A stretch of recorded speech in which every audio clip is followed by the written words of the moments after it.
Hey guys, Eli here. I'm going to start putting together some daily recap videos like this one, primarily so I can track my progress, but also for the folks who want to follow along on my journey to 90 miles per hour at 40 years old.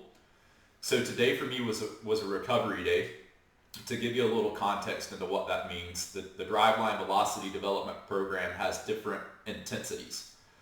So the recovery day is the lowest intensity outside of an off day, obviously. During any active day, there is a recovery. You start your day off with, you start your day off with a warm up, some type of throwing, some level of throwing, and then recovery.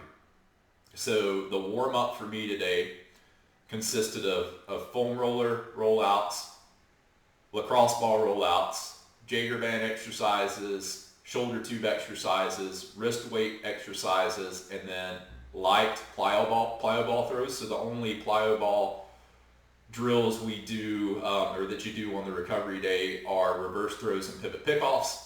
After I finished with my warm up, I did some very light throwing, 30 throws max, really just getting the arm moving. I focused today heavily on, during my light throwing, focused heavily on my wrist position, having a supinated wrist position for my shortened up arm action, and really driving the throwing side scap retraction or the pickup phase with my elbow versus my forearm and hand as I did in the past with the long arm action. So yesterday was a hybrid B day, and the throwing program that I'm using or that I'm going through, along with the Velocity Development Program, which is part of the Velocity Development Program, is Alan Jaeger's year-round throwing program, and I'm doing the off-season build-up. So as you progress through Jaeger's throwing program, you increase your long toss distance. And yesterday my mark was set at 200 feet. That was the furthest it's been so far. And yesterday was also the first time I've long tossed outside in a while. So I typically do it in my garage into a net, which is not ideal. When you're outside, you really get better feedback. You see the spin on your ball. You can see the distance that you're throwing it at, the effort you're using to throw it. It's just much more ideal to long toss outside. So I have my marker again at 200 feet, and I was throwing it about 210, 220 at 70-ish% effort. So my final bucket of balls yesterday, I pumped up my intensity to about 80%, and I was fluidly, very smoothly hitting the 250 mark. Felt good while I was throwing. I was honestly a little concerned that it would be sore today. That's the furthest I've thrown in years, 15 years, so long time.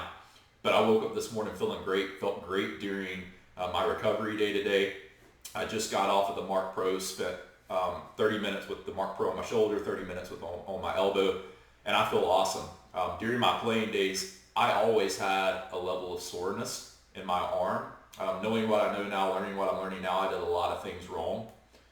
Now take it with a grain of salt that I don't have any of that soreness right now. I'm still only up to 200, 250 feet on my long tosses. I haven't got into pull downs, meaning once you hit full extension during your long toss day, you come back in and you take that arc out and you throw it more on a line with higher intensity. I haven't gotten to that point yet, so what I'm saying right now, my arm may not feel that great once I get to that point. Hopefully it does, but right now I feel awesome. So super excited about tomorrow. I have a hybrid B day tomorrow. I'm going to try my best to get outside and long toss again. I believe it's supposed to be a nice day outside, so looking forward to that. And that is it. As always, I appreciate your time, and I look forward to speaking with you guys again soon.